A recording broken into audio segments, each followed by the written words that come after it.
Camarades, pour première chose, je m'excuse pour mon français, que c'est pas bon français, et je m'excuse pour ne parler pas flamand. Mais bon, c'est une question de respect. Bon, la situation en Italie, c'est très grave. La situation sociale, la situation économique. Nous avons une crise économique terrible. La désoccupation, c'est à 10%, et parmi les jeunes, les 36%. Nous avons le PNB qui s'est réduit de 2,4% l'année passée. Nous avons la dette qui s'est augmentée de 1,2 milliard d'euros l'an passé. Nous avons les 50% de travailleurs qui sont précaires. Nous avons eu l'année passée 800 000 licenciements en Italie. Et pour terminer, dans les derniers 15 ans, les travailleurs ont perdu 60 euros par mois qui sont allés à l'intérêt, à profit. Et donc, en Italie, les riches, et en Italie, pas seulement en Italie, les riches sont devenus plus riches et les pauvres, les ouvriers, sont devenus plus pauvres. Et donc, nous avons une usine qui va très bien en Italie, c'est ma ville, et c'est la Ferrari, parce que les riches ont plus d'argent. Et donc la Ferrari, cette année, a augmenté la production de 20%. Et je crois que tout cela montre que les gouvernements que nous avons eus, les gouvernements Monti, les gouvernements de la Troïka, les gouvernements du Fonds monétaire international, de la Banque centrale européenne, les gouvernements soutenus par le centre-gauche et par le centre-droite du parti politique en Italie, n'a pas résolu le problème de la crise, mais au contraire, la crise s'est aggravée énormément. Et c'est la même politique qu'a fait le gouvernement italien, du gouvernement en Grèce, en Espagne, en Portugal et aussi en France maintenant. Parce que nous sommes en front à une situation, à une crise grave économique, à une déindustrialisation de l'Italie. Tous les principaux secteurs de l'industrie sont en crise, risquant la fermeture ou licenciement de masse. Je pense à l'automobile, je pense à la chantiéristique navale, je pense à la sidérurgie, je pense à la chimique. Et dans tout ça, on voit que les patrons ont deux intérêts, deux buts. Gagner plus d'argent et plus d'argent le plus rapidement possible avec la spéculation. Et les patrons utilisent la crise pour éliminer les droits des travailleurs. Dans les derniers ans, le gouvernement Monti a abrogé les pensions de retraite en Italie, a abrogé la loi qui défend les ouvriers du licenciement sans juste raison, a changé la constitution du pays et a imposé une constitution, le fiscal compact, et donc a établi que tous les gouvernements d'ici jusqu'à je ne sais pas quand va faire du coupe à l'état social et à les droits des travailleurs.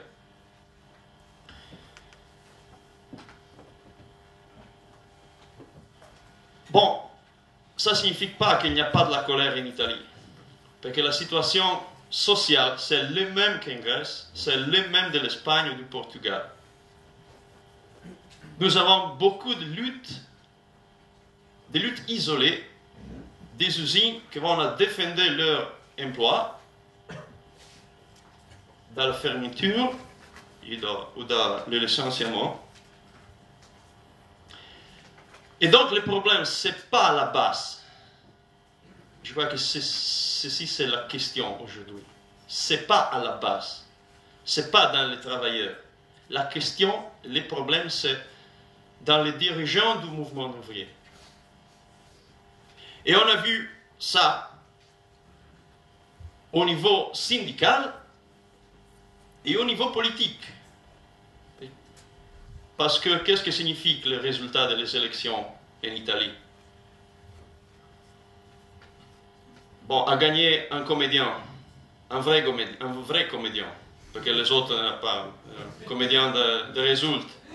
Mais c'est un très brave comédien.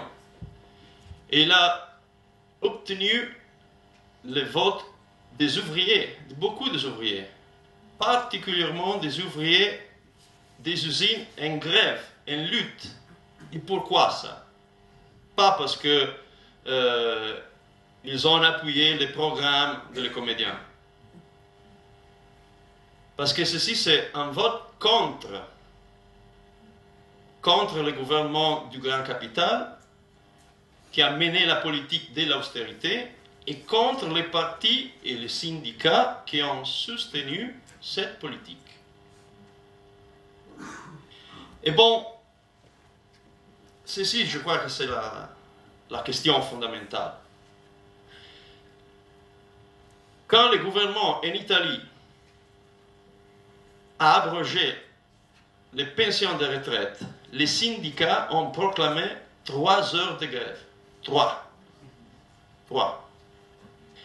Quand le gouvernement a abrogé la loi sur le licenciement, il n'y a pas été grève, à l'exception de nous de la métallurgie, qui sont été les uniques qui ont fait grève, une grève générale de 8 heures.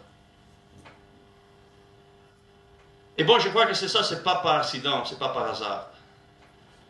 Il y a des raisons précises, politiques, qu'on doit affronter dans la discussion, dans notre discussion. Parce que je crois que c'est un problème politique, stratégique et idéologique. Parce que la crise que nous avons en Europe, ce n'est pas seulement une crise économique, mais c'est une crise du système, c'est une crise de l'Europe, de l'Europe unie, que c'est l'Europe du grand capital. Et c'est la crise de la social-démocratie qui, depuis les années 90, a été le principal sponsor de cette Europe du grand capital. Et puisque les dirigeants du mouvement syndical, les principaux syndicats dans toute l'Europe, sont liés à la social-démocratie, ici on a la raison principale parce que les syndicats ne sont pas capables, ou ne veulent pas, organiser réellement une riposte à l'attaque patronale. Même dans les pays où la rage, où la lutte c'est plus dur ou plus radical. Parce que si on n'a pas une vision alternative du système, on ne peut pas, bon, ce que nous avons dit aujourd'hui, pas lutter pour lutter, mais lutter pour quoi? Pour gagner. Et je crois que jusqu'à nous n'avons pas de dirigeants qui comprennent qu'aujourd'hui, avec cette crise de système, ne peut pas se défendre même les droits minimums des travailleurs, sans enfreindre les règles du jeu. Jusqu'à nous n'avons pas de dirigeants qui comprennent que les problèmes, ce n'est pas ce que le marché dit. Les problèmes, c'est le marché lui-même que le problème, c'est la loi du profit. Jusqu'à on ne rend pas de dirigeants comme ça, nous ne pourrons pas organiser une riposte à l'attaque patronale au droit du mouvement ouvrier.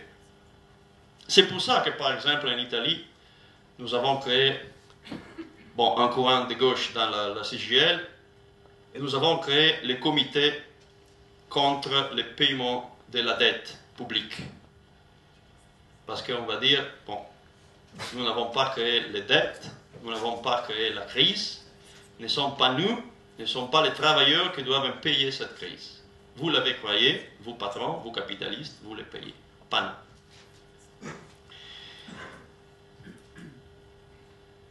Et bon, je crois que tout ça signifie que bon, être contre la politique de l'austérité aujourd'hui signifie avoir une politique anticapitaliste. Je veux faire deux exemples de l'Italie pour être concrète.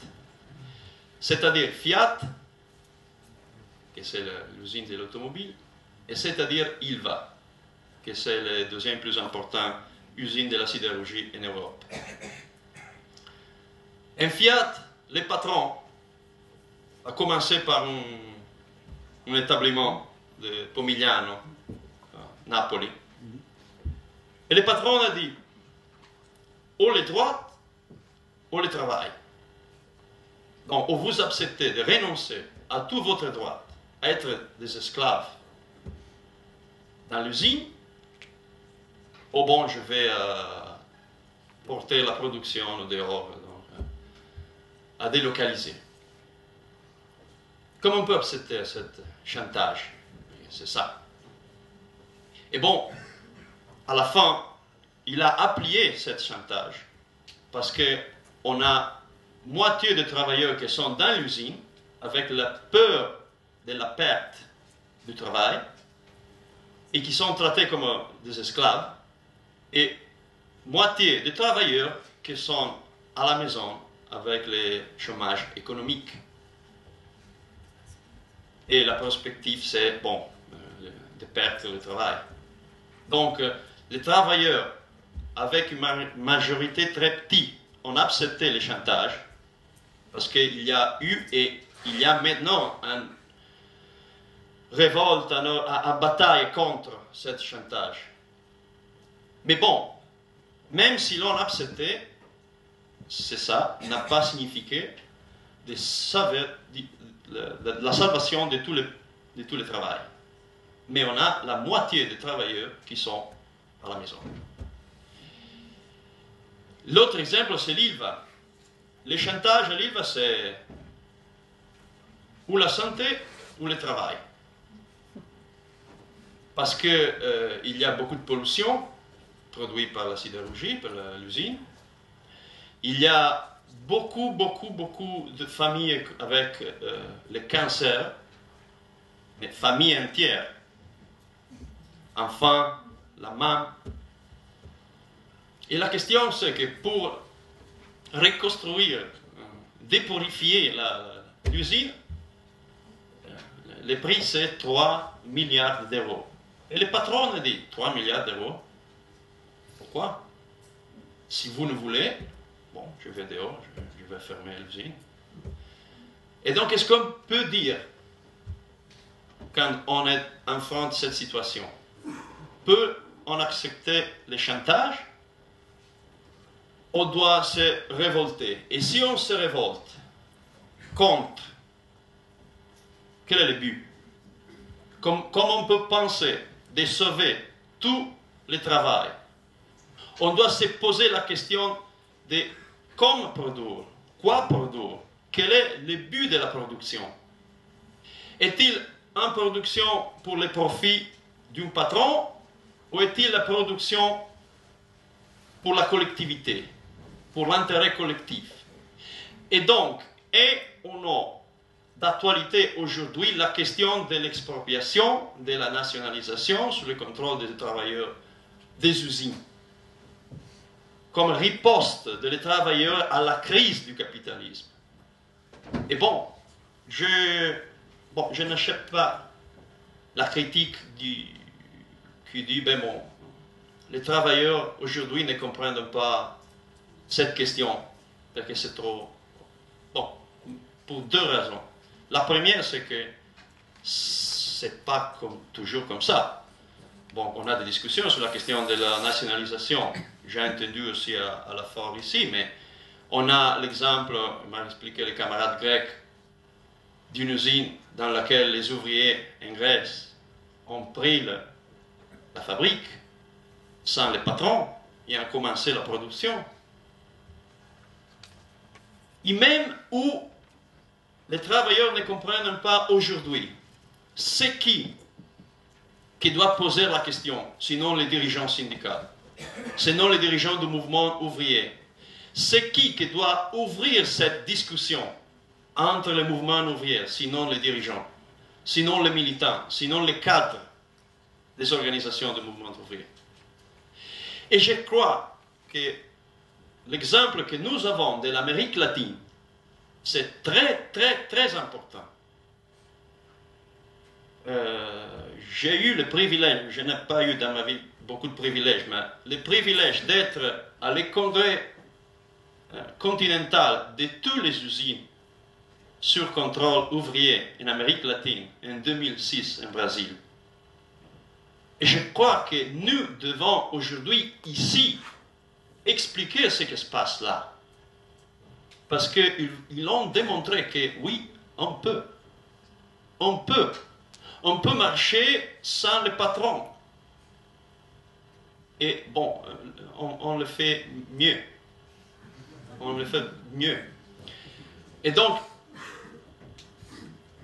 je crois que ceci, c'est notre tâche aujourd'hui. C'est une tâche d'intervention dans la lutte et c'est une tâche de bataille idéologique dans les organisations du mouvement ouvrier. Parce qu'aujourd'hui, il n'y a pas, on ne peut pas être à moitié, ou comme on dit en Italie, je ne sais pas, c'est clair en français, ou on est avec le grand capital, ou on est contre le grand capital. Et si tu es contre le grand capital, tu dois mener une politique anticapitaliste. Ceci, c'est la tâche. Ceci, je crois que doit être la discussion, même entre les travailleurs. Pas sous-estimer, sous-estimare, sous-estimer la capacité des travailleurs de comprendre. Pas le faire. Pas le faire. Et donc, je crois que c'est exactement pour ça que assemblée comme l'assemblée d'aujourd'hui, c'est très important parce qu'à la base de notre lutte doit être l'internationalisme prolétarien. Parce que seulement unis, les travailleurs peuvent gagner la lutte. Merci.